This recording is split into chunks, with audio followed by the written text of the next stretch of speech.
Hello friends, मैं हूं आपका दोस्त अमित कबीर और आज हम फिर से आपके सामने उपस्थित हैं और एक नए लीगल टॉपिक को डिस्कस करेंगे।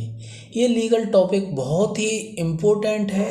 ये पूरा जो ट्रायल होता है कोर्ट में, पूरा इसी के बेस पे होता है। तो फ्रेंड्स, आज का जो हमारा लीगल टॉपिक है वो है चार्ज, आरोप। तो चार्ज क्या होता है और चार्ज फ्रेमिंग क्या होता है, आरोप विरचन क्या होता है, ये हम इस वीडियो में जानेंगे। और इसकी स्टेज कब आती है और ये इतना ज़रूरी क्यों है, ये इस वीडियो में हम जानेंगे। तो फ्रेंड्स, हम चार्ज फ्रेमिंग का जो टॉपिक है उसको प्रैक्टिकल एस्पेक्ट में समझेंगे कि इसका कोर्ट में किस प्रकार प्रैक्टिकली यूज़ होता है, ये समझेंगे। क्योंकि यदि आप एक बार ये समझ जाते हैं कि इसका प्रैक्टिकल यूज़ किस प्रकार होता है, तो इससे रिलेटेड जो सेक्शन है, सेक्शन 211 से 224, जिसमें बताया गया है कि चार्ज के अंदर क्या कंटेन होगा, और भी तमाम चीज़ें बताई गई हैं कि जॉइंट चार्ज किस प्रकार फ्रेम होगा। और 2B, सेक्शन 2B में ये बताया गया है कि चार्ज की डेफिनेशन क्या है। तो आपको वो एकदम सही से समझ में आ जाएगा। लेकिन यदि आप इसे प्रैक्टिकली तौर पे नहीं समझे, इसका जो ऑब्जेक्ट है वो नहीं समझे, तो आपको पढ़ने में बहुत दिक्कत आएगी। तो as a student, as a advocates, आपको इसका प्रैक्टिकल यूज़ पता होना चाहिए। और यदि आप एडवोकेट हैं तो आप जान लें कि वारंट केस में, वारंट ट्रायल में और सेशन ट्रायल में हमेशा it is mandatory to framing charge. इनमें इनके जो ट्रायल होते हैं, वारंट ट्रायल में और सेशन ट्रायल में, इनमें चार्ज हमेशा फ्रेम होते हैं। लेकिन समन मामलों में ऐसा मैंडेटरी नहीं है और ये कोर्ट के डिस्क्रिप्शन पे है। फ्रेंड्स, हम शुरू करते हैं। तो फ्रेंड्स, आप ये अच्छी तरीके से जानते हैं कि क्रिमिनल केस की जो शुरुआत होती है, प्रोसीडिंग की जो शुरुआत होती है, वो होती है एफआईआर से या फिर कोर्ट में कंप्लेंट फाइल करने से। दोनों ही मामलों में चार्ज फ्रेम होते हैं। तो फ्रेंड्स, चार्ज फ्रेम से पहले की स्थिति आपको पता होनी चाहिए। तो हम शॉर्ट में देख लेते हैं। तो यदि आपकी एफआईआर लॉन्च हुई है तो यहाँ पर पुलिस अब इन्वेस्टिगेशन करेगी। इन्वेस्टिगेशन के बाद 173(2) के अंतर्गत, सेक्शन 173 सब सेक्शन 2 के अंतर्गत कोर्ट में चार्जशीट पेश करेगी यदि मामला उसे लगता है कि बन रहा है। यदि उसे लगता है मामला नहीं बन रहा है तो एफआर लगा देगी, मामले को क्लोज करने के लिए एफआर लगा देगी। तो फ्रेंड्स, ये हो गया हमारा एफआईआर यदि लॉन्च हुई है। तो यदि कंप्लेंट केस फाइल किया जाता है तो आप जानते हैं 202 के बयान होते हैं, 200 के बयान होते हैं, 202 के बयान होते हैं, 244, 45 ये होता है। ये होता है तब जाके स्टेज आती है फ्रेमिंग ऑफ चार्ज की कंप्लेंट केस में। तो फ्रेंड्स, ये आपको पता होना चाहिए कि दोनों मामलों में कॉग्निजेंस कब होता है। तो चार्जशीट आने के बाद, जब एफआईआर लॉन्च होती है तो चार्जशीट आने के बाद कॉग्निजेंस लिया जाता है। और जो जो कंप्लेंट केस है उसमें 202 के बयान के बाद कॉग्निजेंस लिया जाता है। तो फ्रेंड्स, ये फंडामेंटल चीज़ें हैं, आपको ये पता होनी चाहिए। तो फ्रेंड्स, अब हम आते हैं चार्ज फ्रेमिंग की स्थिति में। तो यदि जब चार्जशीट कोर्ट में पेश कराई जाती है, जब पुलिस कोर्ट में चार्जशीट भेजता है, तो जो मजिस्ट्रेट है या सेशन जज है, तो वो क्या करता है, वो उसको एग्जामिन करता है, उसको कंसीडर करता है, उस पर विचार करता है।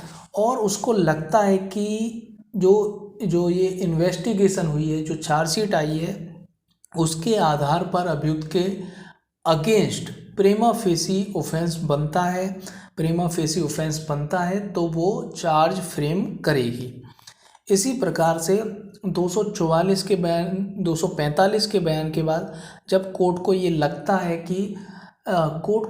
है कि मामला बनता है, तो 246 के अंतर्गत कोर्ट कंप्लेंट केस में चार्ज फ्रेम करती है। तो फ्रेंड्स, ये आपने समझा कि कौन सी स्टेज पर चार्ज फ्रेम होते हैं। अब हम समझते हैं चार्ज फ्रेम, चार्ज क्या होता है। तो फ्रेंड्स जो चार्ज फ्रेम किए जाते हैं, चार्ज बनाने का मुख्य उद्देश्य होता है to give precise information to the accused as to the accusation against him. तो जो चार्ज का मुख्य उद्देश्य होता है वो अभियुक्त को ये ठीक ठीक ये बता देना होता है, ये बता देना होता है कि तुम्हारे अगेंस्ट क्या दोषारोपण है, तुम्हारे अगेंस्ट क्या दोषारोपण है और तुम्हें किस चीज़ का आगे ट्रायल में डिफेंस करना है। तो ये उसे बताना जरूरी होता है जिससे कि वो अपना डिफेंस कर सके। तो ये मूल उद्देश्य होता है चार्ज फ्रेमिंग का, ये उद्देश्य होता है। तो आप दोस्तों ये कहेंगे कि ये बात तो एफआईआर से भी पता चल रही थी, उसे चार्जशीट से भी पता चल रही थी। तो दोस्तों ये जान लें कि जो एफआईआर हुई इट इज़ नॉट सर्टेन, यहाँ पर उसमें जो दोषारोपण लगाया गया है वो सर्टेन नहीं है, जो चार्जशीट में लगाया गया वो भी सर्टेन नहीं है, लेकिन जो कोर्ट के माध्यम से, मजिस्ट्रेट के माध्यम से जो आरोप विरचित किए जाते हैं वो सर्टेन होते हैं और उसी के आधार पर पूरा ट्रायल चलता है। तो फ्रेंड्स कोर्ट के समझ जो डॉक्यूमेंट्स आते हैं 173(2) के अंतर्गत जो चार्जशीट आती है और अदर इन्वेस्टिगेशन से रिलेटेड जो डॉक्यूमेंट आते हैं, कोर्ट उन पर कंसीडर करता है, उन्हें कंसीडर करता है और उनका एग्जामिन करने के बाद, उनका एग्जामिन करने के साथ साथ जो प्रोसिक्यूशन है, प्रोसिक्यूशन के कथन को सुनता है और यदि एक्यूज्ड का कोई निवेदन होता है तो वो भी सुनता है, शॉर्ट में ये सुनता है और इसके बाद वो करता है चार्ज फ्रेम। यदि उसको लगता है कि प्रीमा फेसी ऐसा लगता है कि इस एक्यूज्ड ने ये अपराध किया है, बलात्कार किया है और इसने चोरी की है, उसे ऐसा लगता है तो वो चार्ज फ्रेम करेगी, कोर्ट चार्ज फ्रेम करेगी। और यदि उसे नहीं लगता है, प्रीमा फेसी ये नहीं लगता है कि ऐसा अपराध किया गया है, तो कोर्ट का ये डिस्क्रेशन है, वो चार्ज फ्रेम ना करे और अभियुक्त को छोड़ दे यदि वो चाहे तो ये कोर्ट का डिस्क्रेशन है। तो ये यदि उसे प्रीमा फेसी लगता है कि अपराध अभियुक्त ने किया है तो वो चार्ज फ्रेम करेगी और यदि नहीं लगता है प्रीमा फेसी तो उसको उन्मोचित कर सकती है, डिस्चार्ज कर सकती है। फ्रेंड्स इसी प्रकार कंप्लेंट केस में होता है 244, 245 के बयान के बाद उनका एग्जामिन करने के बाद चार्ज फ्रेम किए जाते हैं या फिर अभियुक्त को डिस्चार्ज कर दिया जाता है। तो फ्रेंड्स आपने समझ लिया कि जो चार्ज की स्टेज कब आती है। तो फ्रेंड्स जो चार्ज होता है वो क्या होता है वो हम देखते हैं। तो चार्ज होता है to give precise information to accused as to the accusation against him. तो चार्ज का जो मुख्य उद्देश्य होता है एक्यूज्ड को ये बताना होता है कि तुम्हारे अगेंस्ट क्या दोषारोपण है और तुम्हें ट्रायल में किस चीज़ का सामना करना है और किन चीज़ों का तुम्हें डिफेंस करना है, और तुम चाहो तो उसका प्ली ऑफ गिल्टी कर सकते हो, उस अपराध को स्वीकार कर सकते हो। ये चार्ज का मुख्य उद्देश्य होता है अभियुक्त को अवगत कराना, जिससे कि अभियुक्त को एकदम clear this is the vitally important to accused in the preparation of his defence. ये बहुत ही ज़्यादा इम्पोर्टेंट है एक्यूज्ड को अपने डिफेंस को तैयार करने में, कि वो क्या जवाब दे क्या ना जवाब दे, उसे अपने डिफेंस को तैयार करने में बहुत ज़रूरी है। और चार्ज फ्रेम करने के बाद इसे रीड किया जाता है, एक्सप्लेन किया जाता है टू दी एक्यूज्ड को ये एक्सप्लेन किया जाता है, समझाया जाता है इसमें क्या लिखा है, उसी की भाषा में समझाया जाता है, या यदि भाषा ऐसी है कि उसके समझ नहीं आती है तो ट्रांसलेट के जरिए उसे समझाया जाता है कि तुम्हारे अगेंस्ट ये आरोप हैं। तो फ्रेंड्स इसीलिए उसे समझना बहुत ज़रूरी है, जो एक्यूज्ड है उसे पता होना चाहिए कि तुम्हारे अगेंस्ट क्या क्या एक्यूजिशन हैं। फ्रेंड्स एक और मुख्य बात कि कोर्ट को चार्ज फ्रेम करने के लिए अपने रीज़न लिखने की ज़रूरत नहीं है, उसे ये लिखने की ज़रूरत नहीं है कि मुझे क्यों लग रहा है कि चार्ज फ्रेम करने हैं, वो कोर्ट को लिखने की ज़रूरत नहीं है, इसीलिए कोर्ट नहीं लिखती कि मुझे क्यों लग रहा है कि चार्ज फ्रेम किए जाएं, ये नहीं लिखती। लेकिन जो मोस्ट इम्पोर्टेंट बात ये है कि यदि चार्ज फ्रेम नहीं किए जाते हैं, एक्यूज्ड को डिस्चार्ज किया जाता है, तो यहाँ पर कोर्ट को अपने अपने रीज़न्स देने पड़ेंगे, अपने जजमेंट में ये सारे रीज़न्स बताने पड़ेंगे कि चार्ज फ्रेम क्यों नहीं किया गया और डिस्चार्ज क्यों किया गया, ये सब रीज़न्स बताने पड़ेंगे। तो फ्रेंड्स, चार्ज फ्रेमिंग की जो स्टेज होती है उसमें एविडेंस को ज़्यादा अप्रिशिएट नहीं किया जाता, वहाँ एविडेंस के अंदर ज़्यादा नहीं घुसा जाता है, और ना ही जैसे कि विटनेस को बुलाना, ये सब करना, तब उसके बाद चार्ज फ्रेम किए जाएं, ऐसा नहीं किया जाता है।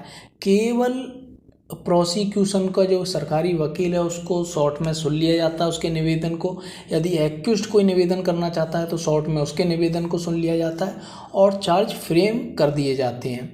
तो ये बहुत शॉर्ट में किया जाता है। एविडेंस का यहाँ पर बहुत ज़्यादा कोई एप्रिसिएशन नहीं होता जैसे कि ट्रायल में होता है। तो फ्रेंड्स, आप समझ गए होंगे कि चार्ज क्या होता है। एक बार और हम नज़र डाल लेते हैं। तो फ्रेंड्स, एक केस देख लेते हैं। केस है स्टेट बनाम दुर्गेश्वर AIR 9058। इसमें बताया गया कि जब अभियुक्त के विरुद्ध प्रथम दृष्टता प्रेमा फेसी मामला बनता पाया जाता है तो आरोप की विवेचना आरोप फ्रेम के साथ साथ जांच की स्टेज समाप्त हो जाती है। अब इसमें एक इम्पोर्टेंट चीज़ आपको पता चलती है कि जो चार्जशीट आई, चार्जशीट के बाद और फ्रेमिंग चार्ज के बीच में जो स्टेज है वो इंक्वायरी की है, वो जांच की है। जो चार्जशीट आई और चार्ज फ्रेम से पहले की स्टेज इंक्वायरी की है। तो ये पता चली कि जांच की स्टेज समाप्त हो जाती है, यहीं से मामले का विचारण शुरू हो जाता है, और मामले का विचारण शुरू हो जाता है, इंक्वायरी की स्टेज समाप्त हो जाती है। तो फ्रेंड्स, एक बार मैं फिर से बता देता हूँ कि आरोप विरचित करने का मुख्य उद्देश्य क्या है। अभियुक्त को ये बता देना कि तुम्हारे ऊपर क्या दोषारोपण है, तुम्हारे पर किस चीज़ का एक्यूजिशन है, ये प्रिसाइज उसे कर देना, ये इसका मुख्य उद्देश्य होता है। तो ये इसका मुख्य उद्देश्य है कि अभियुक्त को ये बता देना कि तुम्हारे अगेंस्ट क्या दोषारोपण हैं, जिससे वो अपना डिफेंस कर सके, अपने डिफेंस की प्रिपरेशन कर सके, और चाहे तो वो उसको अपना प्ली ऑफ गिल्टी अपराध को स्वीकार कर सके।